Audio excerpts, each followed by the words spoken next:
She works the nights by the water. She's gone astray, so far away from my father's door. Hello, welcome back to my channel dengan saya Jenny Simarmata. Ya, kembali lagi saya mengucapkan syukur dan terima kasih buat sobat YouTube yang berkenan menonton video saya, dan tetap saya nggak bosan-bosan minta doa dan dukungannya untuk mendukung channel saya supaya berkembang. Please di like, komen, dan di share untuk video saya, dan untuk dukungannya please di subscribe, jangan lupa untuk menekan tombol loncengnya. Dan maaf, masih perihal dokumen kelengkapan warga negara Indonesia, tepatnya yang menikah dengan warga negara Amerika.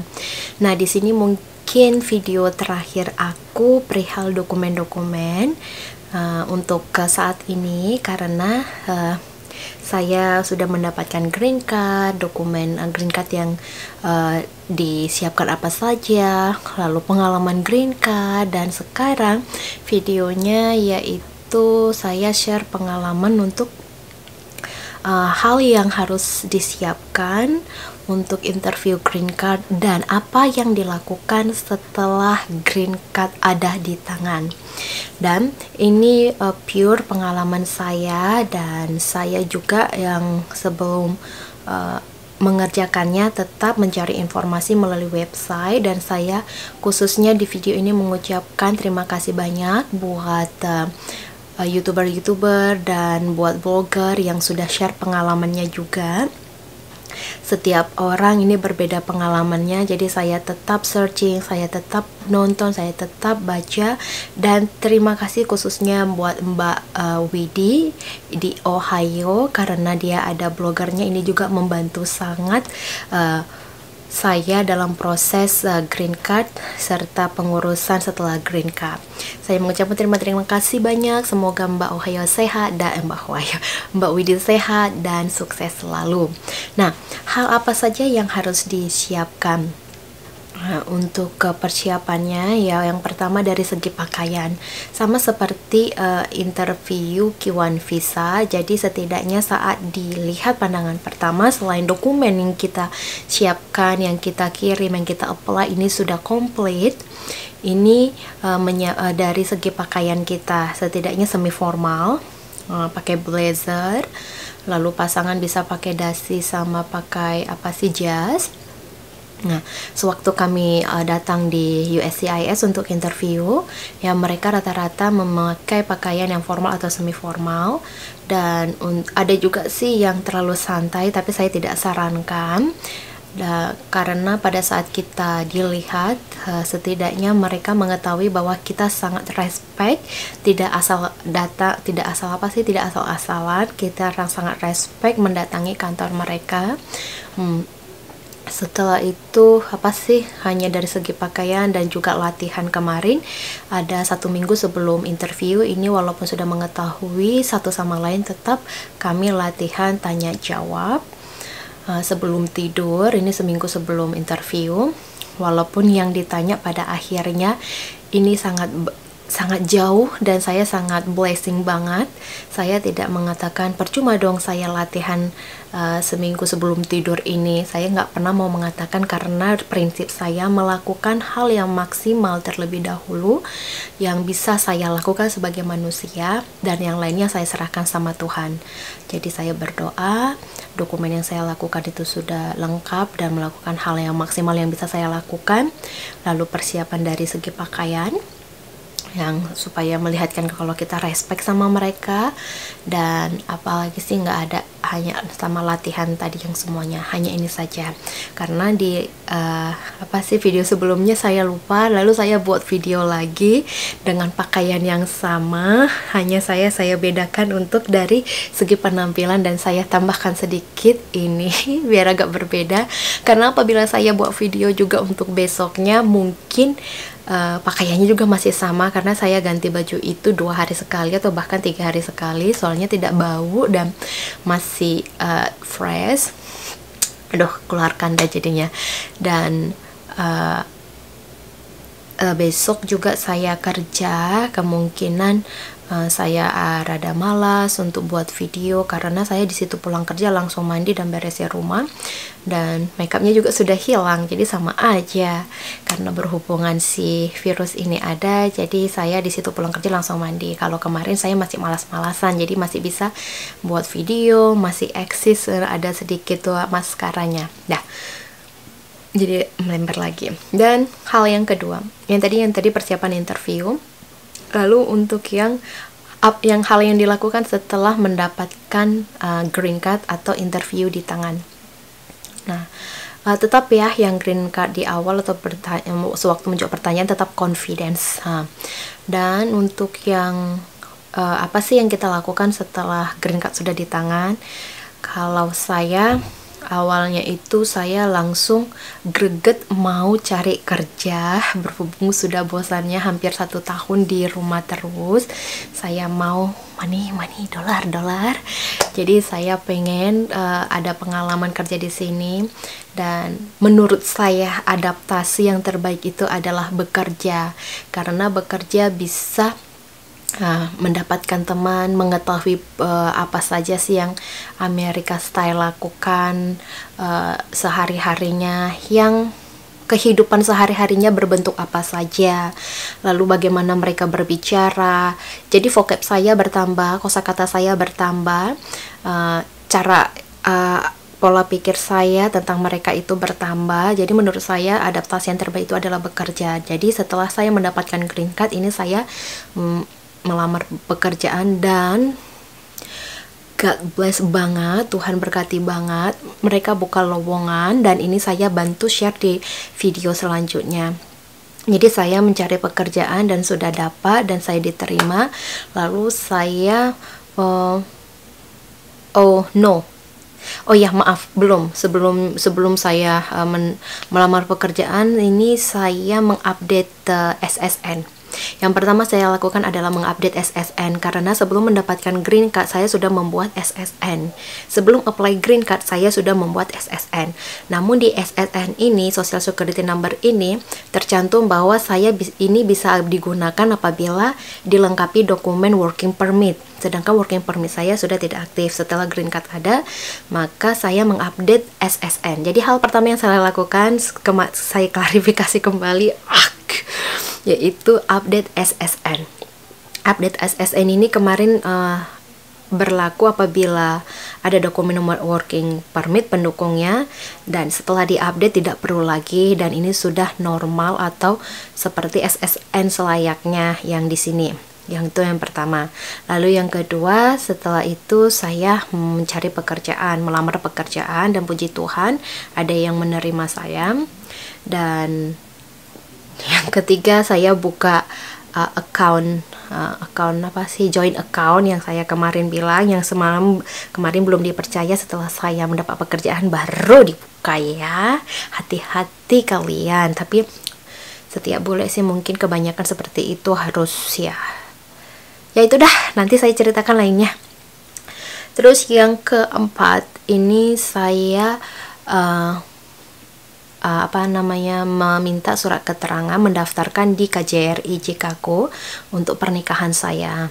Jadi nanti kalau balik ke Indonesia, saya daftarkan di Indonesia. Untuk saat ini masih di KJRI Chicago. Jadi mereka nanti mengeluarkan surat keterangan pernikahan, menikah di Amerika. Nah, ini saya buat, ini bisa di websitenya jika KJRI websitenya official Embassy Indonesia, tapi saya datang. Namun sewaktu mengisi di website ini, terlebih dahulu di daftar lapor diri. Nah, jadi sebenarnya sih kita harus lapor diri terlebih dahulu sebagai warga negara Indonesia yang tiba di Amerika setidaknya 30 hari setelah sampai di sini. Ini sudah bisa lapor diri secara online. Nanti websitenya saya cantumkan di deskripsi. Nah, kenapa sih harus lapor diri? Nih, Karena berdasarkan Undang-Undang Nomor 23 Tahun 2006 tentang Administrasi Kependudukan Pasal 18, warga negara Indonesia yang pindah ke luar negeri dan berstatus menetap di luar negeri wajib melaporkan kepada perwakilan Republik Indonesia paling lambat 30 hari sejak kedatangan. Setiap WNI yang berada di Amerika Serikat diharapkan melaporkan diri ke KBRI atau KJRI yang terdekat dengan wilayah domisili, baik ketika baru tiba di Amerika Serikat ataupun setelah pindah alamat selama di Amerika Serikat. Nah, karena ini mengapa perlu lapor diri, ini saya baca langsung dari websitenya. Perwakilan Republik Indonesia di Amerika Serikat memerlukan data terbaru setiap WNI yang dapat digunakan untuk menghubungi para WNI dalam keadaan darurat, menyampaikan informasi penting, atau menyampaikan bantuan apabila diperlukan. Nah, di sini juga nanti dicantumkan bagaimana untuk melapor diri. Sebelum lapor diri, dan untuk lapor diri ini secara online tidak dipungut biaya. Setelah nanti kita mengisi data-data kita, akan dikirimkan nomor registrasi. Ini bukti bahwa kita sudah lapor diri. Nah, setelah lapor diri, baru kita bisa mengisi untuk mendaftarkan atau mendapatkan surat keterangan menikah di KJRI, surat keterangan menikah di Amerika yang supaya terdaftar di KJRI Chicago. Gimana sih ngomongnya? Pokoknya itu dah, supaya kita nanti kalau mendaftarkan di Indonesia ada dokumennya. Nah, dokumen apa saja yang dilampirkan untuk mendapatkan surat keterangan menikah ini? Nah, ini saya bantu terlebih dahulu. Nah, setelah nanti teman-teman sudah masuk di websitenya, nanti ada untuk apa sih yang lapor diri atau saya bantu di mana tadi ya. Nah, seperti ini bentuknya. Apa sih?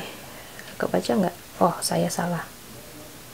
Nah, jadi di sini ada informasi umum, tarif, lapor diri. Nanti lapor diri di klik saja.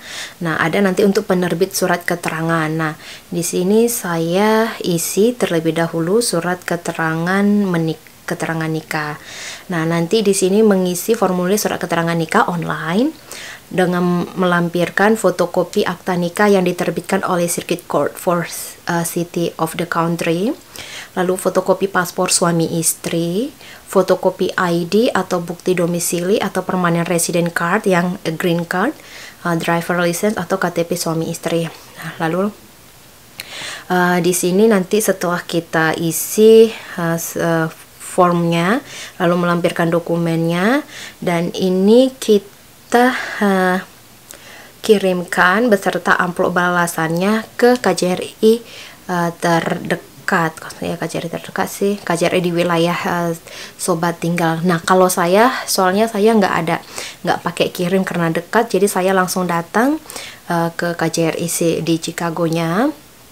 Ya, ini setelah saya datang dan saya serahkan dokumennya, saya beli amplopnya karena saya minta untuk dikirimkan kembali setelah hasilnya. Jadi saya nggak datang kedua kali.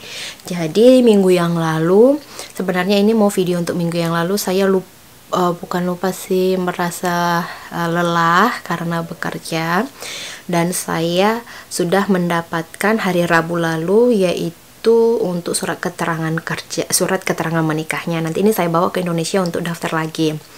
Dan apalagi ya, itu saja sih yang ini yang ku lakukan. Setelah itu saya menambah nama suami di paspor. Namun ini tidak mengubah nama saya dan tidak mengubah warga negara saya. Saya masih pakai paspor Indonesia yang hijau. Saya masih warga negara Indonesia. Namun ini fungsinya nanti apabila kami ada pengurusan dokumen di Amerika, ini mempermudah bahwa saya sudah menggunakan nama suami saya atau marga suami saya. Untuk dokumen yang diperlukan ini juga apa ya, saya bantu cek.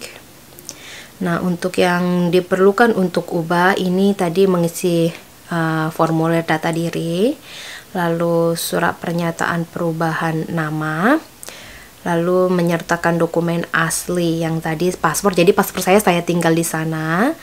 Lalu untuk foto, saya nggak bawa foto, maaf. Lalu untuk paspor asli saya tinggal, akta lahir saya bawa yang asli tapi di sana difotokopi. Apalagi ya, akta nikah tetap saya bawa. Hanya ini saja untuk dokumennya. Jadi saya datang membawa dokumen tersebut dan saya beli amplop kosong untuk dikirimkan melalui pos. Kemarin sudah datang akta nikahnya sama paspor asli saya yang sudah ada di lembar berikutnya. Ini nama suami saya, Jenny Irawati Yanusko. Nah, ini saja sih yang pengalaman saya persiapan interview green card saya, lalu untuk hal yang saya lakukan setelah mendapatkan green card di tangan. Dan saya berharap sobat YouTube yang sedang melakukan proses seperti saya juga dipermudah oleh Tuhan Yang Maha Kuasa, dan lakukan semaksimal mungkin sebagai manusia, dan jangan lupa berdoa biar semuanya dipermudah dan diperlancar. Dan doaku semoga semuanya pada sukses. Yang baru menonton video aku, silahkan untuk mendukung dan nge-share video ini, like dan komen. Dan bisa jadi ada sobat YouTube yang memiliki saudara atau teman yang sedang melakukan proses green card atau K1 visa, silahkan untuk dibantu share dan like, komen, serta subscribe-nya. Salam saya, salam sukses, salam sehat, Jenny Simarmata, bye.